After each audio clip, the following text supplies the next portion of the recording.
lived in the same army life, right from being born right to the present day. So I wanted to leave a couple of times, I must admit, but the situation just never arose, and so I basically just stopped there, you know. I mean, there was the pictures and that still open when I was younger. I mean, we basically, I mean, I grew up, there was like a lot of lads, you know. We didn't have a lot to do with females when we were young, so it was the split us up at school. We did a bad thing. When we first started school, the first few years we were with the girls, obviously. Then when it came to junior school, they split us up between the boys and the girls. And then when we went to the senior school, we went back. But, you know, it was kind of really strange getting to know the opposite sex again. But we sort of just played football, went to the pitches, went on walks, went along the beach a lot, you know. That's basically what we did, you know. There was no videos then, there was TV, but there wasn't, you know, there wasn't the TV there is now, there wasn't all the different channels. There was just 3 channels when I was young, you know. So that was it. And then night time, well, there wasn't really a lot to do at all, you know. Because you had to be 18 to get out of the pub, like 20 then, 21 then, get out of the pub, so we couldn't get out of the pub, you know. So that was it. Didn't go down the mine, basically I'd got a job elsewhere, you know. So what are your memories of Seaham Harbour then? Well, it was a dirty town then, it was very, you know, there wasn't, as I say, there wasn't a lot to do, there wasn't the cops and that, there wasn't the, like the vibrancy what there is now. It was alright, I mean, you know, there was like the Danes and there's, as I say, the beach. So when we were at Parkside, there was a great big, which is still there, but it's now a forest, great big field which we could play on, you know. We used to play in the streets, obviously just the usual game, Jocks and Americans as it was then, and Heidi and things like that, you know. That's what we did. And when we got a bit older, the good thing about me was my mum and when Jane moved away, my mum and dad used to go like dancing on a Tuesday and a Friday and a Saturday. So on a Friday and a Saturday, people used to come to my house and we'd play cards and that, you know, because the parents were out.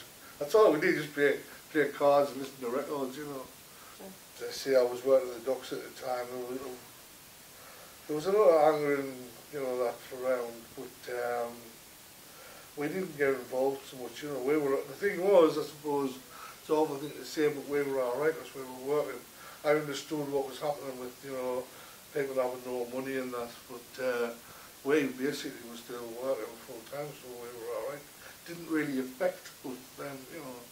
I mean, the first one when my dad was alive, it was different, like, you know, the lights were out and everything that was weird. Was that in the early 70s? Yeah, that was really strange because it was like a blackout. Never seen anything like it in my life when they used to switch the lights off.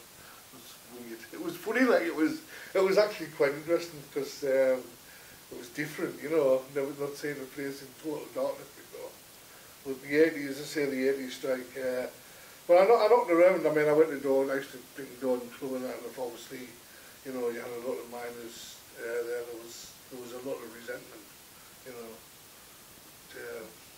Like, I can't explain it again. The gate comes back the wall, but there was a wooden block to stop the gate actually going right against this concrete wall. And I went down to put this what they call the anchor on to keep the gate back to the wall. And I didn't realise I had my hand on the wooden block. But my fingers were over the edge of the wooden block. The gate came back and pushed my fingers. So I pulled the gate off the wall. And it actually didn't hurt initially.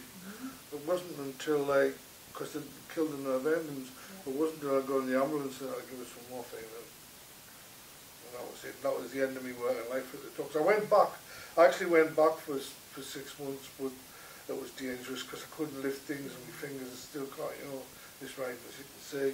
You know, I didn't have the full power, and I thought, if I drop anything on somebody, you know, it's going to be their life, and I can't do that. Same on a Sunday, there was no shops open hardly. There might be like the ice cream shop open and that, but when the amusement arcade was open, of course the pubs, but that was it. And now, I mean, you can't even get parked on a Sunday. Just unbelievable. I remember at school, when we was taught in schools, you would pick rosehips and send them away. They had a scheme years ago when they used to make rosehip syrup, where you collected rosehips and you got paid for and what Rosie she brought in, which I thought was a great idea. But